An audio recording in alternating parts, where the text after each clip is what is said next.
At one point in our lives, we were all scared by something that we witnessed on the internet. Maybe it was an image, or a story, or maybe it was your uncle not realizing that his comments on the Hooters Facebook page were public.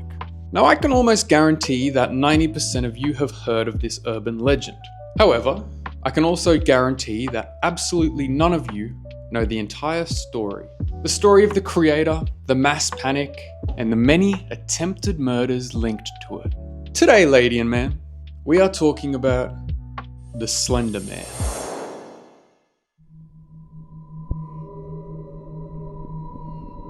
The itsy bitsy spider. The reports show that she was stabbed 19 times in the body, torso. Was left, basically left to bleed to death. We know that Slender Man abducts people, but we have no idea what he does with them after that.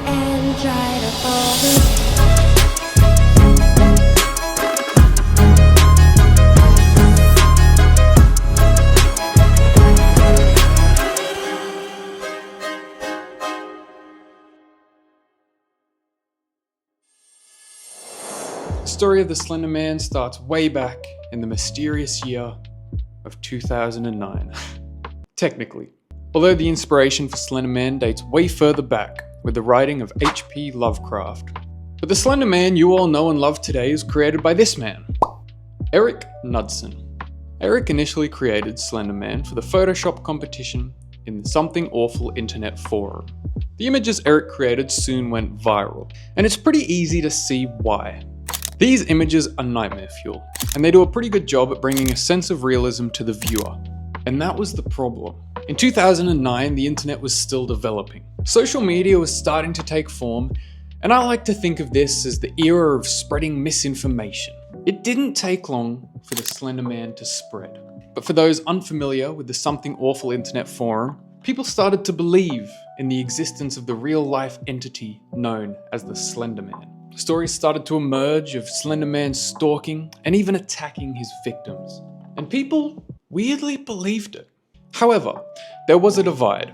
Most, and let me emphasize most, didn't believe in the existence of Slender Man, deeming it as nothing more than an urban legend created by some random dude on the internet that spawned many pieces of media, stories and art, and a game that made 12-year-old Mariner shit his pants and not sleep for a week.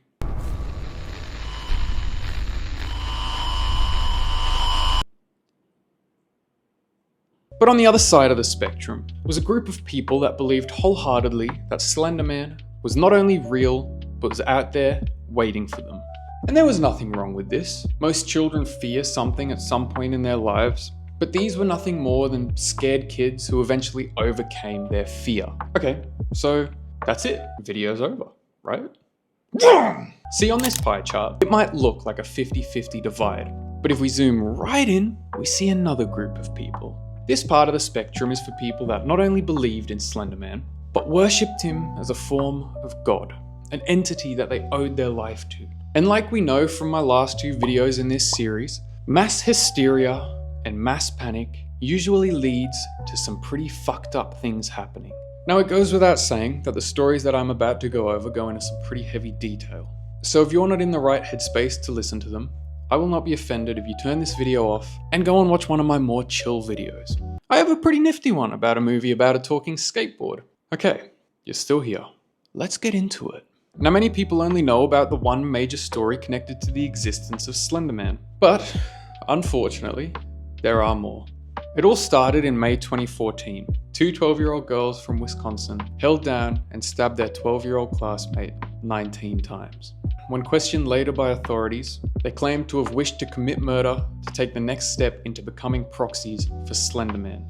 They also stated that they were worried that Slender Man would kill their families if they didn't commit the murder. After they left the scene, the victim crawled out of the woods to a roadway. A passing cyclist alerted authorities, and the victim survived the attack. Both attackers were diagnosed with mental illnesses, but were charged as adults and faced up to 65 years in federal prison. One of the girls reported that Slender Man watches her, could read minds, and could teleport. In September 2017, it was reported that Morgan Geyser, then 15, had agreed to plead guilty to attempting to commit first-degree murder. And later, in February 2018, Geyser had been sentenced to 40 years in a mental hospital, the maximum sentence. The stabbing in Wisconsin started a mass panic about Slenderman in the United States. The police chief of Waukesha warned that the Slenderman stabbing should be a wake-up call to parents, and that the internet is full of dark and twisted things. But of course, things only got worse after the stabbing. The hysteria was starting to set in. After the story aired, a woman from Cincinnati, Ohio, told the reporters that in June 2014, her 13-year-old daughter attacked her with a knife and had written stories involving Slenderman, who the mother said motivated the attack. A mother says her daughter attacked her with a knife, and only on WLWT, she shares her fear that an obsession with the fictional boogeyman called Slender Man may be behind it. And in September that same year, a 14-year-old girl in Florida set fire to her house with her mother and her 9-year-old brother inside. Lily Marie Hartwell of Port Richey, Florida, set her family's home on fire last week. The 14-year-old told police that she was a fan of Slender Man, a fictional character who has been blamed for inspiring 2 other violent acts committed by teenage girls earlier this year.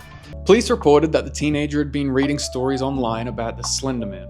The Pasco County Sheriff's Office states that the girl had visited a website that contains a lot of stories about Slender Man, and that it would be safe to say that there is a connection to that.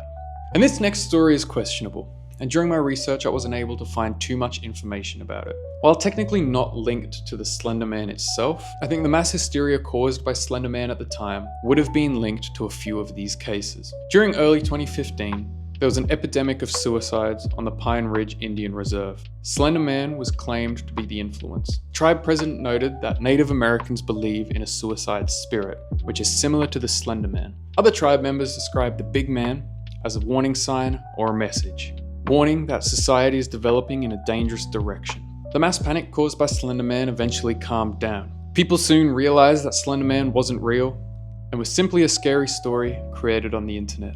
But to some, Slender Man's scars still remain. As always guys, thank you so much for watching. Like, share, comment, subscribe.